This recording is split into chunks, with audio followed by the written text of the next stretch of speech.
The international hacker who stole $6 million from Jungkook has just been arrested. A BigHit manager was fired for hitting Jungkook early in BTS's career. But now, hidden details are coming out. RM gets brutally honest and reveals where things are heading for BTS. And Jin is hosting a wedding. Stay tuned, because you need to hear this. International hacker who stole $6 million from Jungkook has been arrested. A man accused of running one of South Korea's biggest online theft operations has been caught and brought back to Seoul. He's a 34-year-old Chinese citizen, known only as Mr. A, and he's now at the center of a huge cybercrime investigation, one that includes stealing $6 million from BTS member Jungkook. On August 22nd, South Korea's Ministry of Justice said they had arrested Mr. A in Bangkok, Thailand, after working with Interpol and Seoul's police for several months. After his arrest, he was flown back to Korea to face charges. Investigators believe Mr. A was the leader of a major international hacking ring. This group wasn't just stealing small amounts. They were targeting rich and powerful people in South Korea, and they were very good at what they did. According to the police, they broke into websites and mobile networks to get personal information, like names and ID numbers. Then they used this info to open fake phone accounts in their victims' names. From there, they were able to sneak into banks and cryptocurrency platforms to move money around and steal it. Authorities say this hacking group stole more than $27 million altogether. Their targets included wealthy business people, tech company founders, and even the heads of some of Korea's largest family-run companies. But the most well-known victim was Jungkook. The attack on Jungkook happened not long after he joined the military. His investment account, which included shares of Hybe, the company behind BTS, was hacked. The thieves managed to transfer his shares worth around $6 million without his permission. Before the theft was caught, they even sold 500 of those shares to someone else for about $90,000. Thankfully, BigHit Music noticed something was wrong and froze the rest of the account before more damage could be done. After that, Jungkook took the buyer of the stolen shares to court. The court ruled that Jungkook had been a victim of identity theft and said the shares had to be returned to him. The hunt for Mr. A began back in April. That's when South Korean officials got a tip that he had entered Thailand. They quickly asked Thai authorities to hold him, and prosecutors and police from Korea flew to Thailand to work things out. After 4 months of talks between the two countries, Thailand agreed to send him back. This case has shaken South Korea and raised serious concerns about cybercrime. It's no longer just random people being targeted. Celebrities and powerful business leaders are also at risk. Investigators are still working to figure out just how many people were affected and how far the hacking ring's operations went. RM gets brutally honest and reveals where things are heading for BTS. Over 2 months after finishing his military service, BTS leader RM has opened up to fans with a letter that's both emotional and thoughtful. In it, he gave a rare and honest look into what his life feels like right now, what he's been thinking about, and where things might be heading, for himself and for BTS. He's currently in Los Angeles, staying in a rented house with the other BTS members. He's been working, living, and spending time with them. He said it feels a bit strange being there, almost like he's stepped into a memory from the past. It reminded him of a time like Bon Voyage, when the group went on a trip together. Even though it's been a while since they lived together like this, he said it feels good in a weird, hard-to-explain kind of way. His daily routine sounds peaceful but different from the high-energy BTS schedules fans usually hear about. He wakes up around 10 a.m., goes to the gym, eats, then heads to work sometime in the early afternoon. He works until about 8 or 9 at night, but it's the quiet time afterward that seems to matter most to him. At night, he often sits alone on the terrace of the house. That's when his thoughts get deep. He finds himself thinking a lot about the past, the present, and the future, but not really knowing how to make sense of any of them. He explained that it's not like he's happy or sad. It's more like he's just moving forward every day, trying to understand things as he goes. He's been thinking a lot about the idea of self, what it actually means to be a person. He mentioned how scientists believe our sense of self is just signals in the brain, and how Buddhist teachings say the self is shaped by flow and karma. That got him thinking about BTS. He started to see the group not as one fixed thing, but as something that changes all the time. He also said that the meaning of BTS probably feels different for every member. And even for him, it's hard to describe exactly what BTS is, or was. But there's one thing he's sure of: he's thankful. Even as he gets closer to turning 31, he's grateful that he's still able to create something together with the people he cares about. While he didn't go into detail about new music, he did confirm that he's in the middle of figuring out what the next album will look like. He admitted he's still discovering it himself. But for now, he's appreciating small moments, just being in the same space with the members again, enjoying things he'd forgotten during their time apart. Toward the end of his message, RM turned his attention to fans. He asked them what color they are right now, a symbolic way of asking how they're really feeling. He said he misses them deeply and that it's been way too long since they last met. Still, he's sure that when they do finally reunite, it'll feel like no time has passed. He ended by promising that he'll fly to you soon and keep doing his best until then. Jin hosts a wedding. Jin from BTS has been taking on a role that might surprise people who only know him as a global superstar. He's been hosting weddings. Most recently, he acted as the MC at the wedding of BTS's longtime manager. That makes it the 6th time he's hosted a wedding, showing that this is more than just a one-time favor. It's something he's clearly trusted to do. After videos from the event appeared online, fans quickly recognized Jin standing at the front, guiding the ceremony with calm and elegance. His past experiences as a wedding host include events for some of the most important people in his life: classmates, close friends, his older brother, and even his personal trainer. During the manager's wedding, Jin introduced himself with formality and spoke on behalf of both families. He stayed professional and respectful throughout the event, carefully leading the guests from one part of the ceremony to the next. He also read a message written for the groom's parents, thanking them for raising their son with kindness and love, something that added a personal and emotional touch. People who saw the clips praised Jin for how well he handled everything. They noticed how clearly he spoke and how naturally he carried himself. Some viewers pointed out that he seemed to have a talent for keeping things both formal and warm, which can be difficult to balance at such serious events. Reactions from fans online were full of admiration. One person mentioned how funny it was that Jin once joked about not having many friends, yet he keeps getting asked to be the host at important life events. Others pointed out that Jin seems to have a calm and thoughtful way of interacting with people, and that might explain how he's formed meaningful connections even with older, well-known celebrities, something that's not very common for someone his age. A BigHit manager was fired for hitting Jungkook. This wasn't a recent event. It happened early in BTS's career. So why is it being talked about again? You're going to find out immediately. A video from a decade ago is being talked about again, and it's reopening old conversations about how young idols were treated in the early days of their careers. The clip, taken from behind-the-scenes footage of BTS's 2016 season's Greetings DVD, shows a moment where one of their managers raises his hand toward Jungkook. Jungkook, who was still a teenager at the time, immediately flinches. It's just a few seconds long, but fans say the body language tells a much deeper story. Many who saw the video back in 2015 believed it showed a manager trying to intimidate Jungkook. Some also said they could hear a voice in the background, likely the manager's, telling someone to get lost while I'm still speaking nicely. While the audio wasn't perfectly clear, the tone and timing matched the tense movement, and for fans, it was enough to raise serious concern. Not long after that, fans dug up another clip from an earlier appearance on Minette's Meet and Greet. In that video, V and Jungkook were seen eating pizza and laughing casually. But then, suddenly they stopped, froze for a second, and quietly put their food down.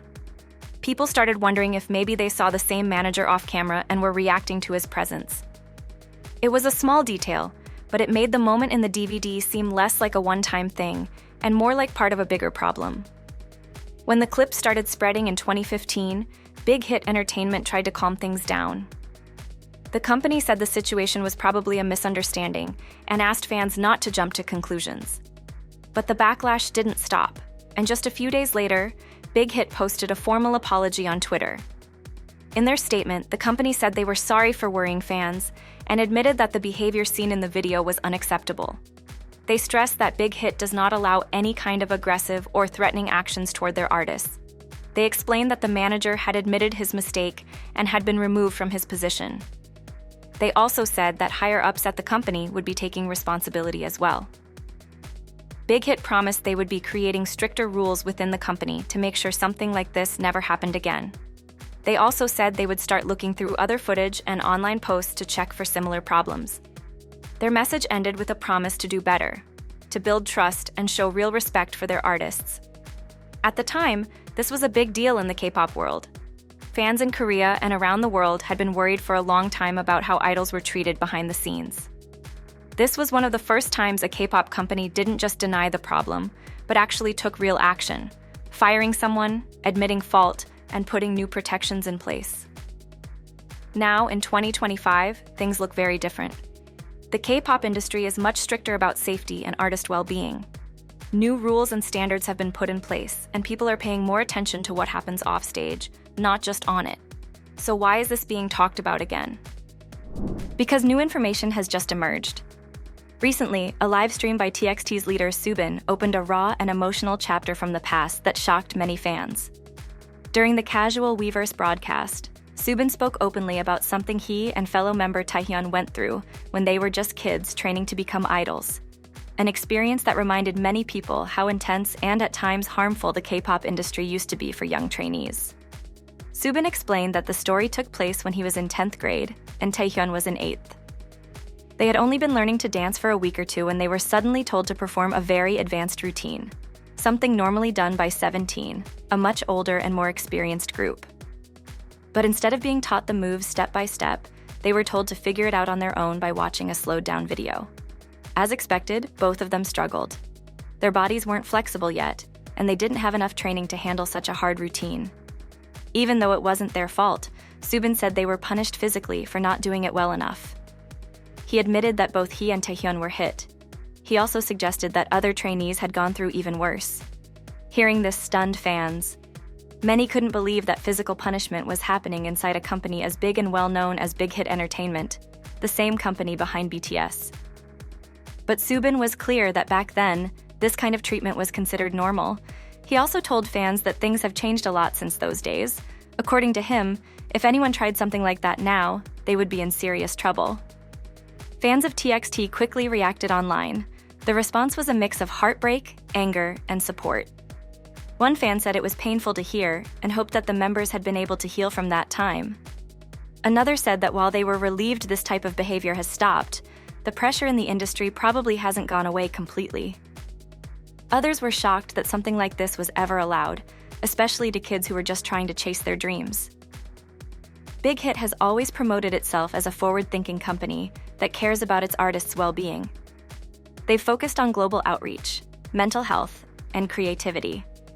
But Soobin's story reminded fans that even in a company that appears progressive, the early years weren't perfect, and that some harmful behaviors had to be unlearned along the way. This isn't the first time fans have heard about the darker side of K-pop training. Over the years, other idols and former trainees have shared similar stories. But what made Soobin's livestream different is that it came from someone still active, respected, and leading one of the biggest groups in the world today. That gave his words a different kind of weight. In the past few years, South Korea has created stronger laws to protect young people in the entertainment business. These laws set limits on work hours, require that young trainees get an education, and demand better supervision from adults.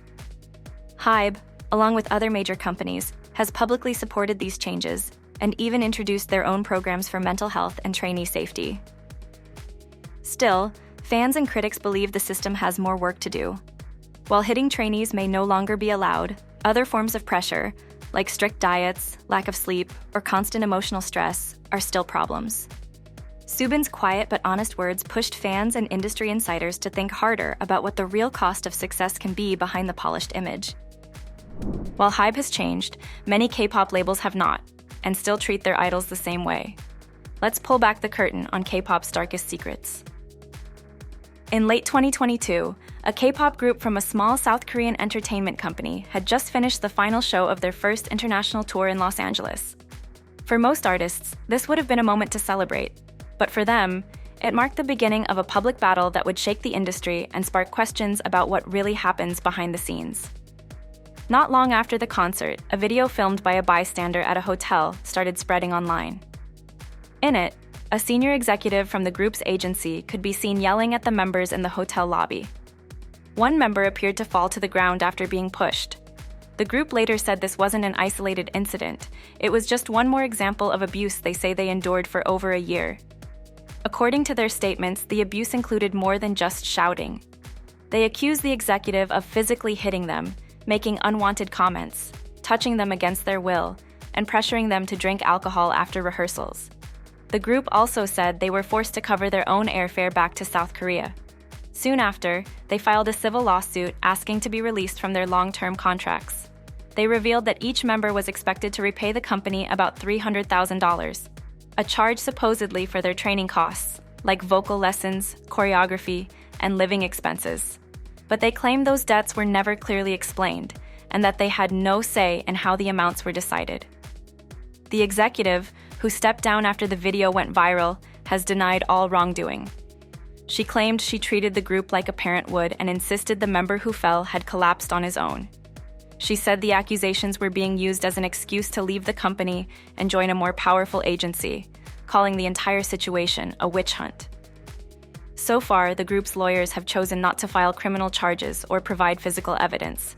They said their main goal for now is to end the artists' contracts, not start a criminal trial. The civil case is expected to go to court this year. This situation has gotten so much attention, partly because it's rare for active K-pop idols to speak out publicly while still signed to a company.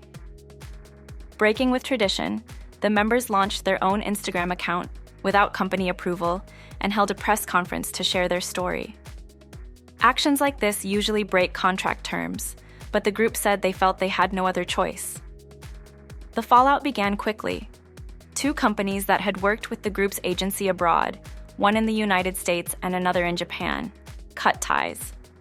Fans and even workers from concert venues on the group's 16-city tour across North and Latin America have come forward to support the members. One eyewitness from New York said she saw the executive yelling at the members at their hotel after a show, adding that no one deserved to be treated like that. Industry experts say that, if these claims are true, they reflect a pattern that's existed in K-pop for years, especially in smaller companies where there's less oversight. Unlike major agencies that operate under public scrutiny, small labels often get away with more behind closed doors. Some entertainment contracts still don't define how many hours idols are expected to work or limit what tasks they can be given. These long-term deals sometimes include vague and high-priced debts that trainees are expected to pay back once they debut. Since most idols start training when they're teenagers, they often don't understand the legal or financial implications, and their position is much weaker than the adults managing them. This isn't the first time idol abuse has come to light, but it's rare for a group to speak up while still signed. In 2019, two teenage brothers and another boy group sued their label and producer for abuse.